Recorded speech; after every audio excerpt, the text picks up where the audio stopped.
Hello. Welcome to HDiiTV. You're now rocking with your boy.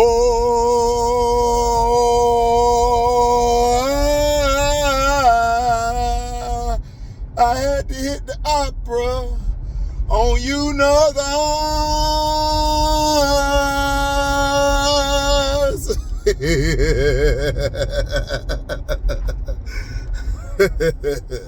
What's going on with y'all today? If you're paying attention to the video I dropped, Dejanay Carrington exposes the W. Patreons, I didn't forget about you. I'm gonna have a video coming out.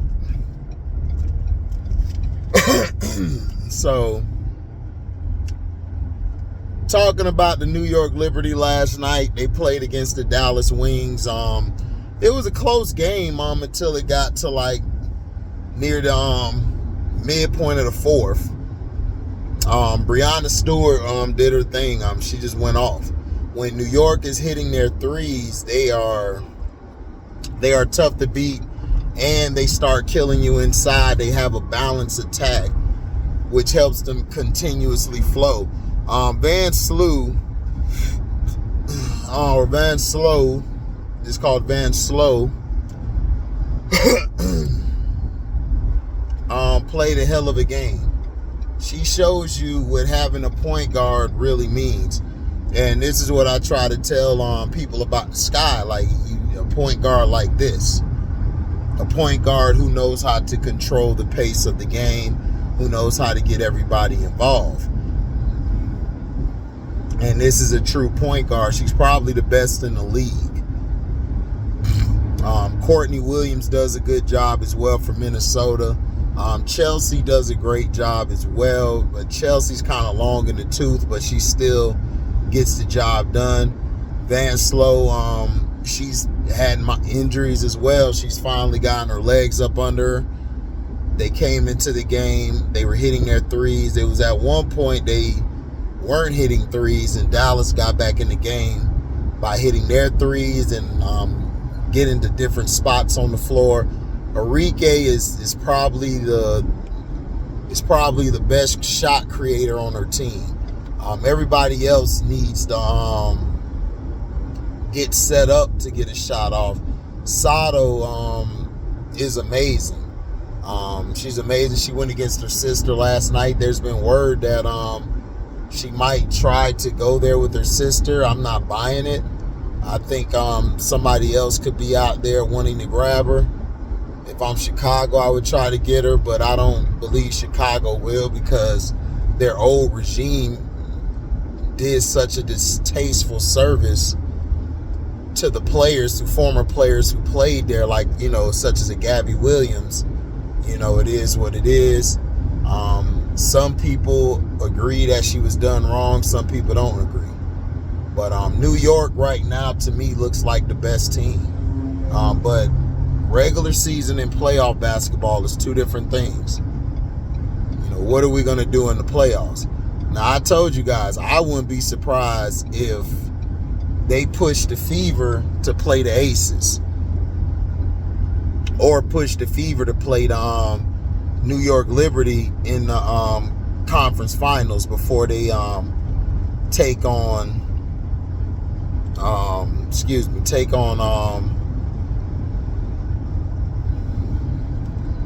the Aces. But we'll see. Great basketball being played. Great things being played right now. We're seeing Dallas. Dallas might not be trying to win like that. They were like playing hard, but I don't think ultimately they'll try to win. I think that if I was them, I would just tank for the rest of the season.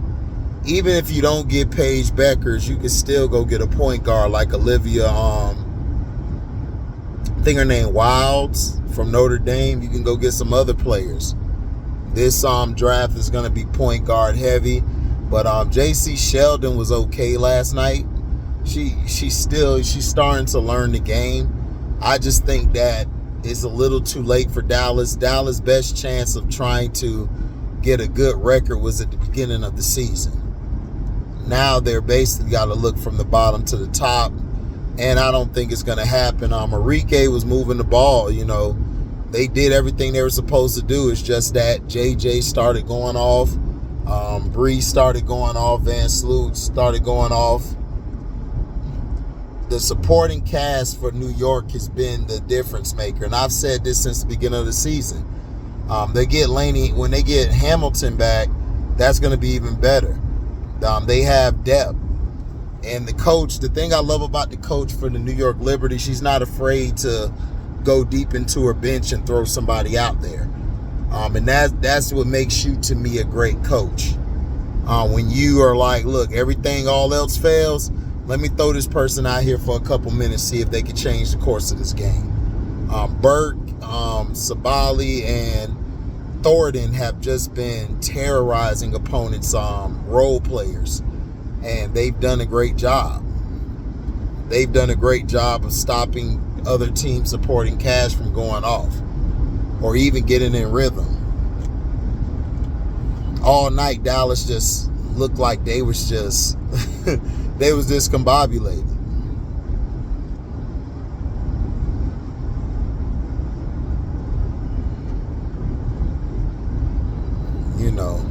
Do I think Dallas should move on from their coach? I mean, they were in the championship game, not the finals, but they were in the championship game last year. So I wouldn't get rid of the coach. I just think everybody was hurt. I mean, I think people kind of jump to a conclusion and don't really give it a shot.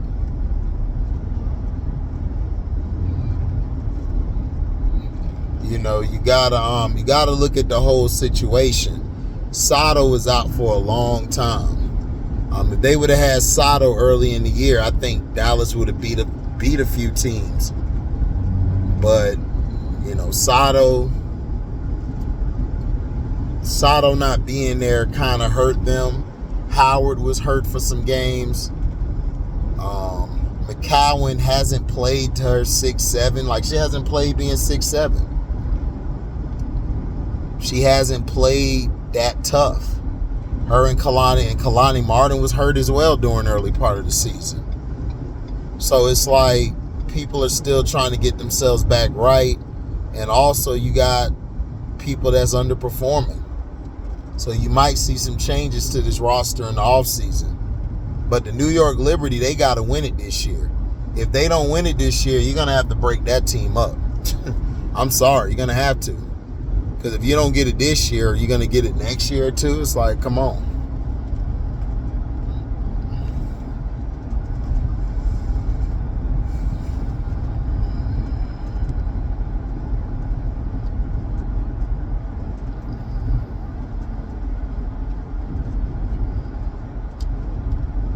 Sabrina was out yesterday, I believe, but she'll be back. They said her neck. But I just don't. I still got faith in the Aces. A lot of people are picking the Liberty. Like I said, we got to see when the playoffs start. The Aces, I believe, play tonight. They play against the Lynx.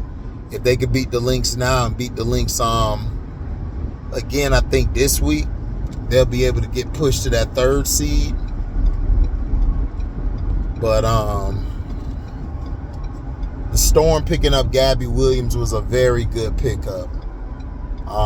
Love that pickup. That was a very good pickup. So we'll see how that transpires. But like I said, the Liberty, the ball's in their court. They get to the playoffs, they're going to have to turn it up. They can't come in balling out in the regular season, then get to the playoffs, and then all of a sudden they falter. They got to go out and play. They got to put it all in the table. Like, straight up.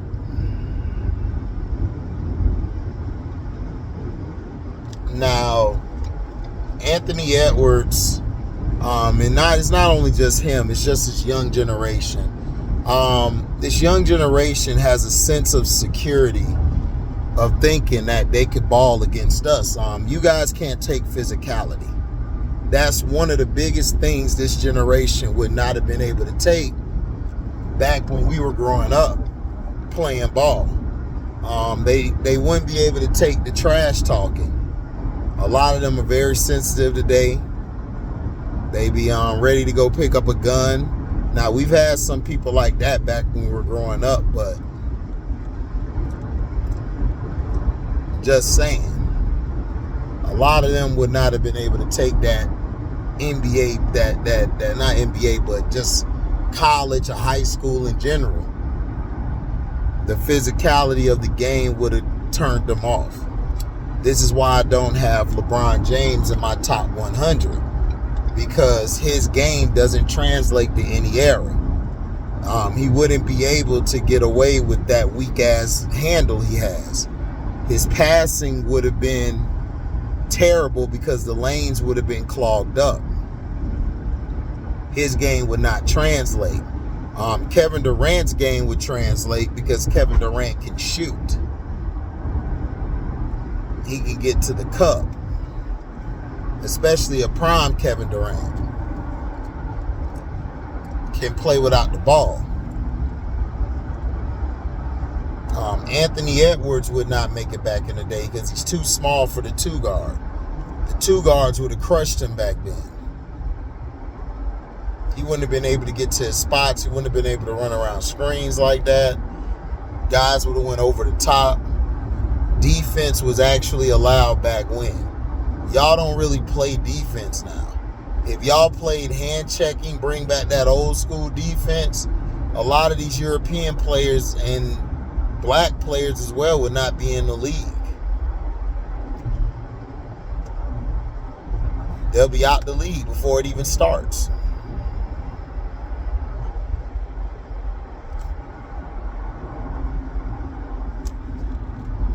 So again, what are we disrespecting for? Michael Jordan wasn't the most skilled athlete back when. He wasn't. He wasn't the most skilled. He was skilled for being an athlete. He was like the first athlete of that magnitude to be that skilled. But no. Isaiah Thomas was more skilled than him. Larry Bird was more skilled than him. Magic was more skilled than him. Mike is not. I do not put Michael Jordan over those guys. I don't put Michael Jordan over I don't know, it's tough. But I don't have Michael above a lot of people. And people are getting mad, and here it is, but no. Mike was not the most skilled. Mike put it all together in 96 when he got his ass whooped and he lost his athleticism. That's when Michael Jordan became the skillful Michael Jordan we know, of all time. But the earlier Mike was face up, going to the basket, getting to his spot, shooting. He wasn't doing that fadeaway move like that until 93, I believe, and 10 later. Earlier Mike was just super athletic and was fundamentally sound. But Anthony Edwards and these guys just love dissing. Why is it always sports that are dominated by black athletes that the younger generation tend to feel like they can disrespect them? And it's because of countless brainwashing over the times. When you come up, somebody's telling you, oh man, you're as good as Mike, or oh man, you're the greatest, because they only promote one guy from back then, and that's Michael Jordan. And it's like, dude, there was more basketball players than Michael Jordan. You know what I'm saying? All of that is by marketing and by design. You guys praise LeBron for saying he the GOAT, but Mike says that Oscar's the GOAT. And y'all get mad about it. But see, this is what I'm trying to say, is that the context, and a lot of times you guys try to speak about something, you sound real stupid. The game was played before Mike, and the game's going to be played long after Mike. And I've said that all the time. Mike, LeBron, and Kobe are not Mike, LeBron, and Kobe are not the only players that ever played the game. And see, this is the problem. This is why I like the sporting page. The sporting page talks about every era. Talks about Dr. J, who was my dad's favorite player. God rest on my dad's soul. But that was his favorite player.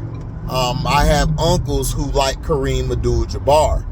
There's some I knew who grew up long to watch Wilt and Bill. They watched Wilt and Bill. And they loved Bill. Even though Wilt was a much more polished player as far as offensively, but defensively they loved Bill Russell because his defense was very tough. He made it hard for Wilt every time they played. So we got to start talking about other players.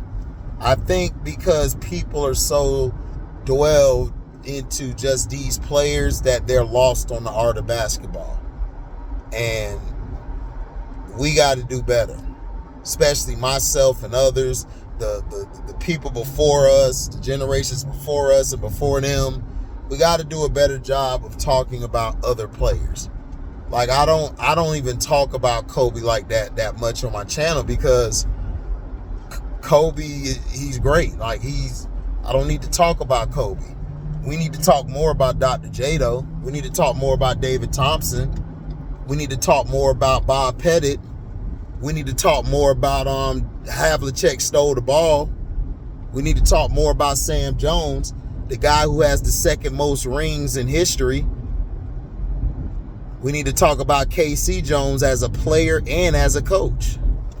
Remember, he came back to coach those Larry Bird teams for them to win them championships. So, y'all miss me, ANTman, with that bullshit you said.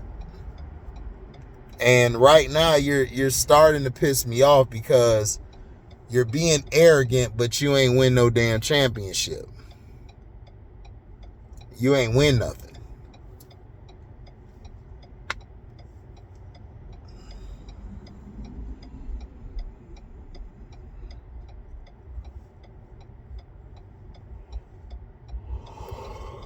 Excuse me. So, but that's what I'm going to challenge everybody to do. I'm challenging everybody who comes and watch this video.